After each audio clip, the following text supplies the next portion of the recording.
Bienvenidos a este curso de Neuroradiología en Español, organizado por el American Roentgen Society y el Dr. Diego Núñez. En esta corta plática vamos a platicar un poco acerca de los tumores más comunes del sistema nervioso central. Vamos a hablar de los tumores que ocurren únicamente en adultos, no vamos a cubrir aquellos que ocurren en niños. Vamos a revisar su apariencia en tomografía computarizada y resonancia magnética y asimismo revisar el diagnóstico diferencial y aquellas técnicas imagenológicas las cuales nos permiten distinguir entre las diferentes entidades que se encuentran en el diagnóstico diferencial. De acuerdo al Instituto Nacional de Cáncer, la incidencia de tumores intracraneanos en hispánicos es de aproximadamente 6 hombres por cada 100.000 habitantes y aproximadamente 5 por cada 100.000 mujeres, o sea, una incidencia intermedia en lo que vemos en indios americanos y en pacientes de raza blanca. Información acumulada por el SER de casi 300.000 tumores del sistema nervioso central en Estados Unidos nos dejan ver que la histología más común en las edades de 45 a 85 años es el meningioma, seguido por el glioblastoma. Esta gráfica circular de la misma base de datos nos indica que aproximadamente el 35% de todos los tumores intracraneanos son meningiomas.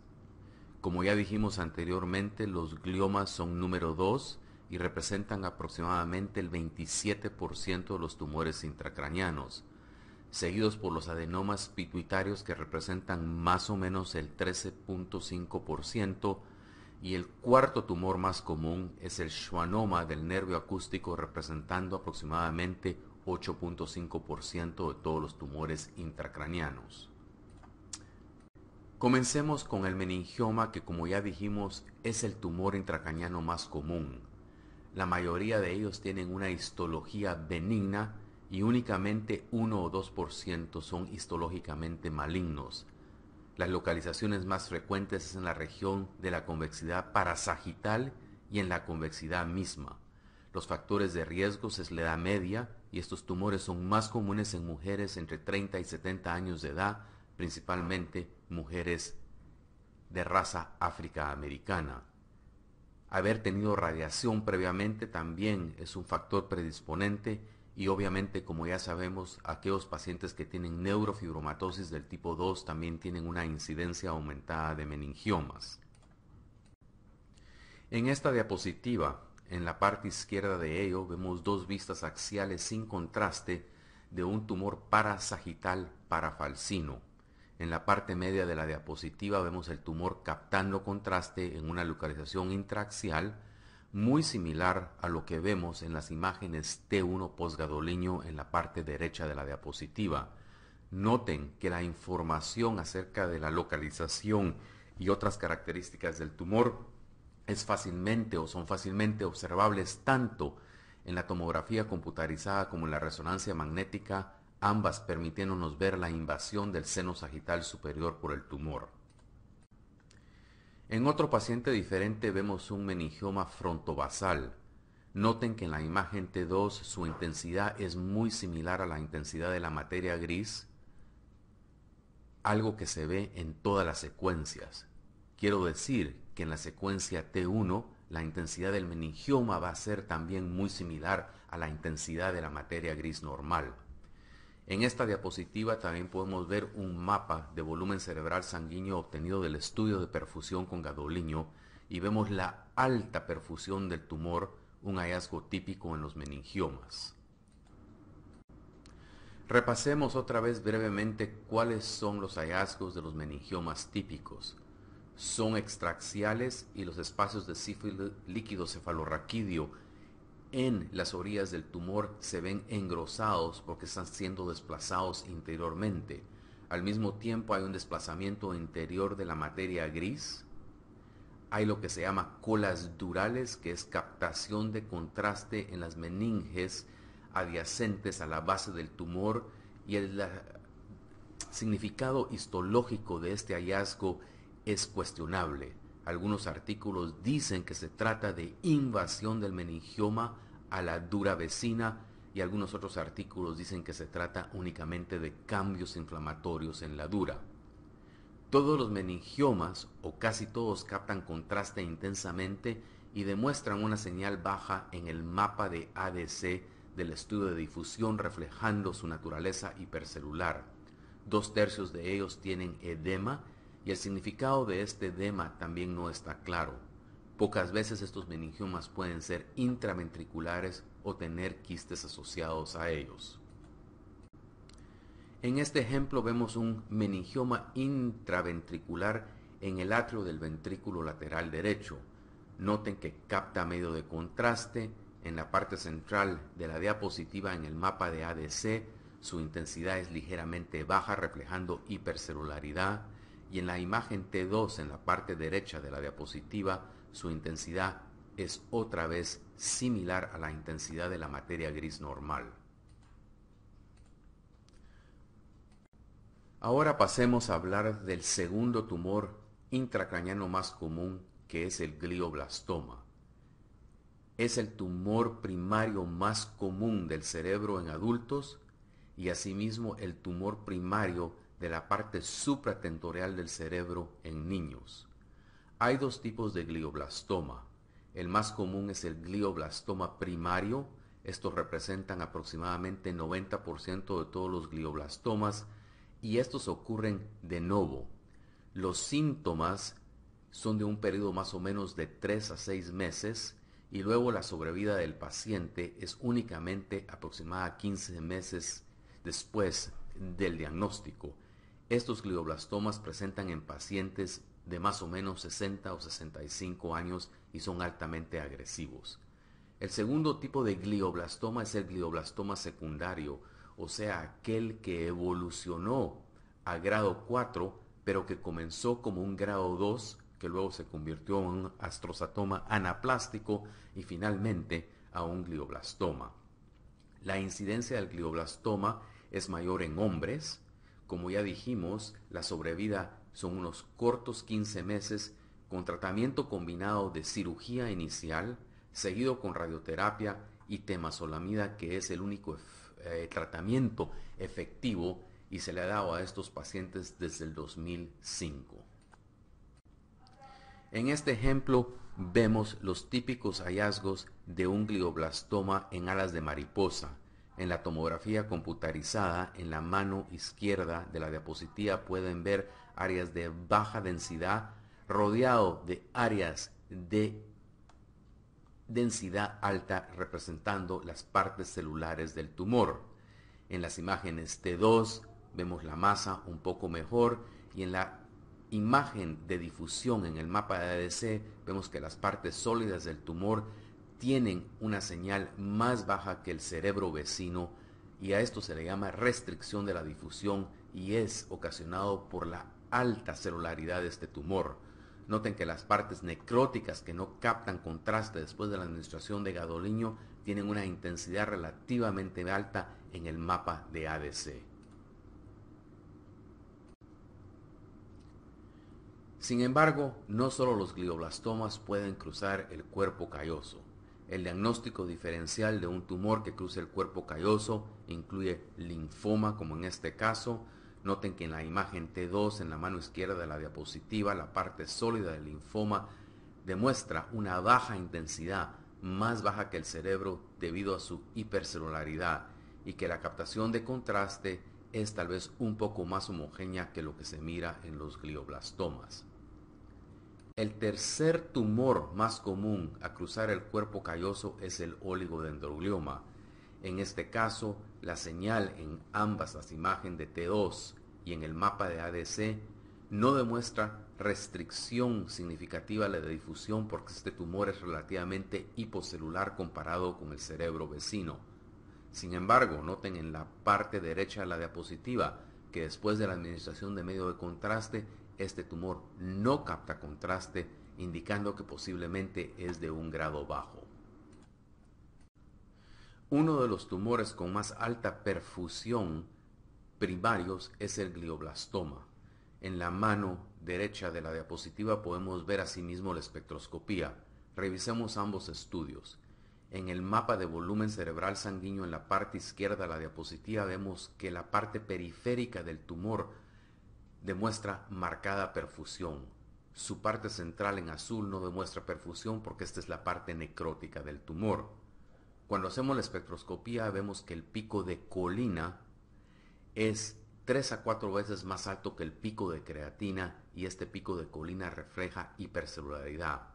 El pico de N-acetil-aspartato, el cual debería de normalmente ser el doble de altura que el pico de colina, se encuentra reducido y aproximadamente a 1.3 partes por millón vemos un pico invertido, el cual representa lactato e isquemia, que va también con la alta perfusión del tumor.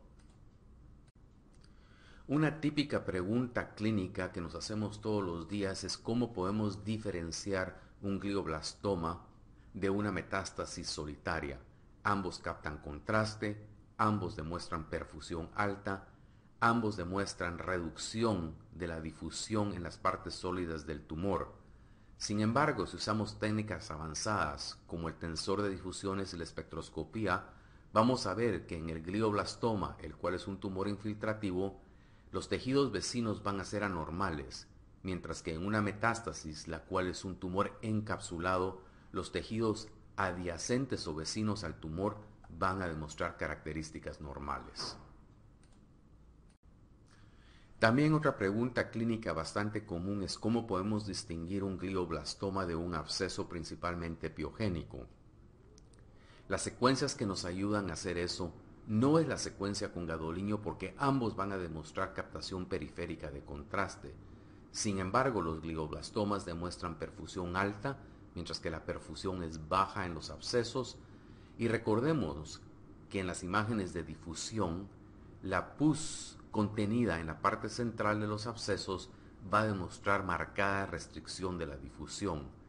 Además, si utilizamos imágenes de susceptibilidad, vamos a ver dos anillos en los abscesos, un anillo externo de baja intensidad y un anillo interno de alta intensidad. Y como ya dijimos, los abscesos también son encapsulados, por lo tanto la espectroscopía en los tejidos que lo rodean va a ser completamente normal, mientras que la espectroscopía en los tejidos que rodean un glioblastoma va a ser anormal porque es un tumor difusamente infiltrativo. En esta diapositiva vemos dos ejemplos. En la parte izquierda un glioblastoma y noten que en el mapa de ADC la parte central del glioblastoma demuestra aumento de la señal, o sea, facilitación de la difusión, mientras que en la parte izquierda de la diapositiva vemos un absceso, el cual demuestra disminución de la señal en su parte central en el mapa de ADC, o sea, restricción de la difusión. Pasemos ahora a hablar del tercer tumor intracraniano más común, que es el adenoma de la glándula pituitaria. Aproximadamente 8 o 10 mil casos en los Estados Unidos y el pronóstico de estos pacientes es bastante bueno. Los factores de riesgo es un síndrome de neoplasia múltiple endocrina, el síndrome de Carney o la acromegalia familiar. Los adenomas pituitarios son muy comunes y se encuentran muchas veces en autopsia de manera incidental. Aproximadamente 10% de la población tiene un adenoma pituitario, el cual no es funcional y por lo tanto los pacientes no saben que tienen este tumor. Únicamente la mitad de los adenomas pituitarios van a secretar hormonas y el más común de ellos es el adenoma que secreta prolactina, que representa aproximadamente 30% de todos los adenomas pituitarios. Porque el tiempo de esta plática es reducido, no les voy a demostrar ejemplos de lo que es un micro y macroadenoma. Me imagino que todos ustedes los conocen muy bien. Pero a veces nos preguntamos qué queremos decir por microadenoma y qué queremos decir por macroadenoma. Y esto es en función del tamaño de la lesión. Si la lesión mide más de 10 milímetros, la llamamos más un macroadenoma. Estos pacientes generalmente presentan con síntomas producidos por efecto de masa sobre el quiasma óptico, los senos cavernosos o el hipotálamo. La mayoría de los macroadenomas no producen hormonas, demuestran captación de contraste posgadolíneo y pueden o no tener invasión del seno cavernoso, características diferentes a un microadenoma como ilustramos en esta diapositiva. El último tumor que voy a discutir en esta corta plática es el schwannoma del nervio acústico y es el cuarto tumor más común intracraniano. Su incidencia es de aproximadamente 1 en cada 100.000 individuos y representa más o menos el 8% de los tumores intracranianos. Ocurre generalmente entre los 30 y 60 años de vida y hay dos tipos de tumores. Los tumores pequeños en los cuales se puede preservar la función de audición en 50% de los pacientes posquirúrgicos y en la mayoría de ellos se preserva la función del nervio facial, y los tumores grandes, los cuales presentan ya con anormalidades del nervio facial o parálisis facial en el 70% de los casos y pérdida de la audición en la mayoría de estos pacientes. El schwannoma del acústico esporádico generalmente tiende a ser unilateral y no es hereditario. Cuando un paciente presenta con schwannoma del acústico bilateral, ese paciente tiene neurofibromatosis de tipo 2 hasta comprobado lo contrario. En esta diapositiva vemos 3 ejemplos de schwannoma y en la parte inferior derecha de la diapositiva un ejemplo de un meningioma en la cisterna del ángulo cerebelo-pontino, que es el tumor posiblemente más común después del schwannoma en esta localización. Vemos que el schwannoma tiene una porción que se proyecta hacia la cisterna del ángulo pontocerebeloso y puede comprimir este ángulo, y una cola que se extiende hacia el canal auditivo interno, dándole origen a una forma de helado sobre un cono. Como vemos en la parte inferior izquierda, también se pueden extender a la cóclea. En este paciente el tumor se extiende a la parte o circunvolución basal de la cóclea en el mismo lado. Como vemos en la parte superior derecha de la diapositiva, estos tumores pueden tener quistes dentro de ellos o en su periferia. Así que puede haber una variedad de presentaciones por resonancia magnética, pero lo típico de todas estas es que se extienden hacia el canal auditivo interno y tienden a engrosarlo o ensancharlo ligeramente. En esta diapositiva vemos hallazgos muy similares a los que hemos visto en los ejemplos de schwannoma. Es un tumor en la parte inferior del ángulo cerebelo-pontino, el cual se extiende en forma de cola al canal auditivo interno. Sin embargo, noten que en el estudio de perfusión el flujo sanguíneo está marcadamente aumentado. En schwannomas, el flujo sanguíneo y el volumen cerebral sanguíneo no está aumentado o está ligeramente disminuido. Esta masa en esta localización con perfusión aumentada nos hace pensar que se trata de un meningioma, y esto fue lo que el paciente tenía al tiempo de cirugía y no en un schwannoma del ángulo cerebelo-pontino. Como ya dijimos, la presencia de schwannomas o de masas en los conductos auditivos internos bilaterales, principalmente en niños, sugiere la presencia de neurofibromatosis tipo 2. En la mano izquierda de la diapositiva podemos ver masas que captan contraste en los canales auditivos internos bilaterales, y asimismo podemos ver masas en la cisterna de Meckel bilateralmente debido a schwannomas del quinto par craneal. Noten que 12 años más tarde se le repite el estudio al paciente y estas masas en las cisternas del ángulo cerebelo-pontino han aumentado marcadamente de tamaño. Este es un paciente con neurofibromatosis de tipo 2, como ya dijimos anteriormente. ¿Cuál es el diagnóstico diferencial de masas en el ángulo cerebelo-pontino? Ya hablamos del meningioma y ahora miremos el schwannoma del nervio facial. Noten en este ejemplo, el tumor se proyecta en la cisterna del ángulo cerebelo-pontino y continúa en el canal auditivo interno. Sin embargo, se extiende a través del canal de Falopio hacia la región del nervio geniculado, algo que sería extremadamente raro con un schwannoma del nervio acústico. Este es un schwannoma del séptimo par craneal o un schwannoma facial. El diagnóstico diferencial también incluye metástasis. Noten en el paciente, en el estudio superior derecho, la presencia de masas en los canales auditivos internos de forma bilateral.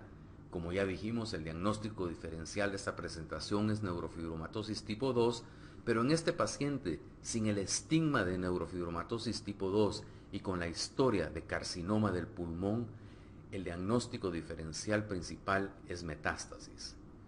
En el ejemplo inferior vemos en el canal auditivo interno captación de contraste de forma lineal y este paciente tenía linfoma del sistema nervioso central. En este paciente con un quiste aracnoideo de la cisterna del ángulo cerebelo-pontino vemos la lesión de baja intensidad en T1 y alta intensidad en T2.